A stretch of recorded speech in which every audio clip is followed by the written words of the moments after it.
হয়, আমাৰ এই 515তম বিশ্ব মহাবীৰ চিলাৰায় দিবস হিসাবে আজি আমি লাই খুঁটা স্থাপন কৰিলো।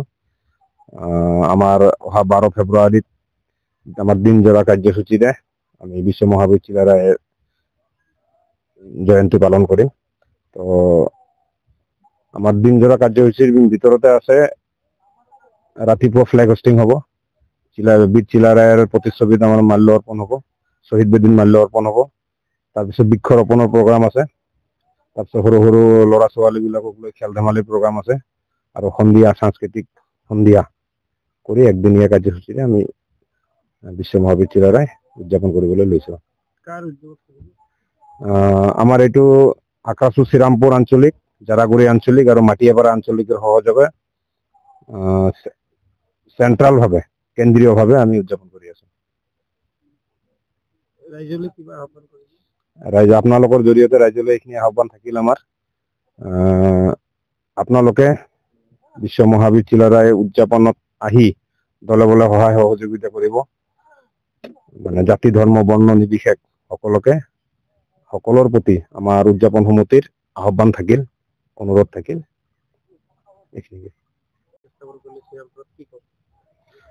ইতিমধ্যে আমাৰ যি বিশ্ব মহাবীৰ যি আমাৰ চিলাৰায় আছে, অহা 12 ফেব্ৰুৱাৰীত আমাৰ এদিনীয়া কাৰ্যসূচীৰে আমি চিলাৰায় দিৱস উদযাপন কৰিবলৈ ওলাইছো, যাৰ উপলক্ষত আজি আমি লাই খুঁটা বা আমি যি যুগ কওঁ, ইতিমধ্যে আমি পুৱাতে 9 বজাতে আমি ইতিমধ্যে যুগটো আমি গাড়িছিলো।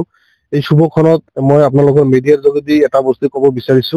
প্ৰথমতে আমাৰ এই অঞ্চলৰ শ্ৰীৰামপুৰ তথা গোসাইগাঁও যিসমূহ কোচ ৰাজবংশীকে ধৰি বিভিন্ন জাতি জনগোষ্ঠীৰ মানুহক আমি আপোনাৰ মিডিয়াৰ যোগেদি নিমন্ত্ৰণ জনাইছো, যাতে সেইদিনা যাতে 12 ফেব্ৰুৱাৰী যাতে সকলোৱে ইয়াতে আহি আমাক যাতে সহায় সহযোগ কৰে। আৰু বিশেষকৈ আমাৰ যি চিলাৰায়ৰ যি নীতি আদৰ্শ আছে, এই চিলাৰায়ৰ নীতি আদৰ্শ যাতে সমগ্ৰ এই শ্ৰীৰামপুৰৰ পৰা আমি সমগ্ৰ বিশ্ব দৰবাৰত যাতে আমি এটা মেছেজ দিব পাৰো যে চিলাৰায় আদৰ্শত কোচ ৰাজবংশী জনগোষ্ঠীয়ে বসবাস কৰি আছে, আৰু চিলাৰায়ৰ যি গুণ গৰিমা আছে, এই গুণ গৰিমাই যাতে আমাৰ মাজত প্ৰভাৱ বিস্তাৰিত কৰি আমাৰ জাতিটোৰ কাৰণে এটা ভাল এটা ৰেজাল্ট আহিব বা ভাল এটা ফল আহিব বুলি আমি অনুভৱ হৈছে। আৰু নিশ্চয় আমি আশাবাদী, নিশ্চয় আমাৰ যিহেতু আমি চিলাৰায়ৰ বংশধৰ বুলি কওঁ, আৰু চিলাৰায়ৰ বংশধৰে আমি নিশ্চয় আগন্তুক দিনত আমাৰ বিভিন্ন এই চিলাৰায় দিৱসৰ যোগেদি আমি বিভিন্ন সময়ত আমাৰ যি ঘাত প্ৰতিঘাত, আমাৰ যি সমস্যা, আৰু বিশেষকৈ আমি সৰু কোচ ৰাজবংশী ছাত্ৰ সন্থাই বিভিন্ন সময়ত আমি দাবী উত্থাপন কৰি আছিলো, আন্দোলন কৰি আহিছিলো। এটাৰ পিছত এটা আমি বিভিন্ন সময়ত কাৰ্যসূচী ৰূপায়ণ কৰিব আহিছিলো, যে আমাৰ বিভিন্ন সমস্যা, বিশেষকৈ পৃথক কমতাপুৰ ৰাজ্য আৰু জনজাতিকৰণ। নিশ্চয়কৈ আমি যি চিলাৰায়ৰ আদৰ্শ আছে, যি চিলাৰায়ৰ নীতি আছে, যি চিলাৰায়ৰ যি দক্ষতা, নিশ্চয় আমি সেই ক্ষেত্ৰত আমাৰ জনগোষ্ঠীৰ মানুহখিনিয়ে নিশ্চয় ইয়াতে অনুকৰণ কৰি আগতীয়াকৈ আমাৰ আগন্তুক দিনত নিশ্চয় কেনেকৈ কি কৰা যায়, নিশ্চয় এই ক্ষেত্ৰত ভূমিকা ল'ব। আৰু বিশেষকৈ আপোনাৰ মিডিয়াৰ যোগেদি আমি এটা কথা ক'ব বিচাৰিছো, যিহেতু এদিনীয়া কাৰ্যসূচী, যি আমি চিলাৰায় দিৱস পশ্চিম কোকৰাঝাৰ জিলাৰ উদ্যোগত আৰু শ্ৰীৰামপুৰ, জাৰাগুৰি, মাটিয়াপাৰা তথা এই শ্ৰীৰামপুৰৰ যিসমূহ কোচ ৰাজবংশীকে ধৰি বিভিন্ন জাতি জনগোষ্ঠীৰ মানে সহযোগভাৱে যে আয়োজন কৰিবলৈ লৈছো, এটা কথাই ক'ব বিচাৰিছিলো যে দিনজোৰা কাৰ্যসূচী আমাৰ থাকিব ইয়াতে।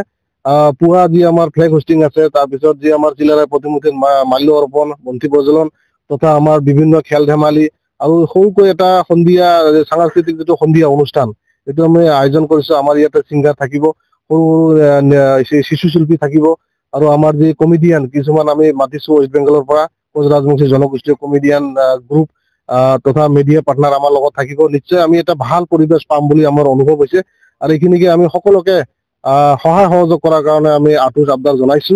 আৰু নিশ্চয় আগন্তুক দিনত আমি নিজৰ হাতে হাত ধৰি কেনেকৈ জাতিটোৰ প্ৰতি যি আমাৰ ভাল পোৱা, জাতিটোৰ প্ৰতি যি মৰম চেনেহ, আৰু জাতিটোৰ যিসমূহ সমস্যা আছে আমি সমান্তৰালভাৱে কেনেকৈ চলিউশ্যন কৰিব পাৰো, এই ক্ষেত্ৰত নিশ্চয় আমি চিন্তা কৰিম। আৰু লগতে আমি সমগ্ৰ কোচ ৰাজবংশী জনগোষ্ঠীক আমি পুনৰাই নিমন্ত্ৰণ দিব বিচাৰিছো, আপোনালোকে য'ত যি অৱস্থাত থাকে সেইদিনা যাতে 12 ফেব্ৰুৱাৰী যাতে আমাৰ ইয়াত আহি অংশগ্ৰহণ কৰি যাতে আমাক সহায় সহযোগ কৰে, এইখিনি আমি নিমন্ত্ৰণ জনাইছো।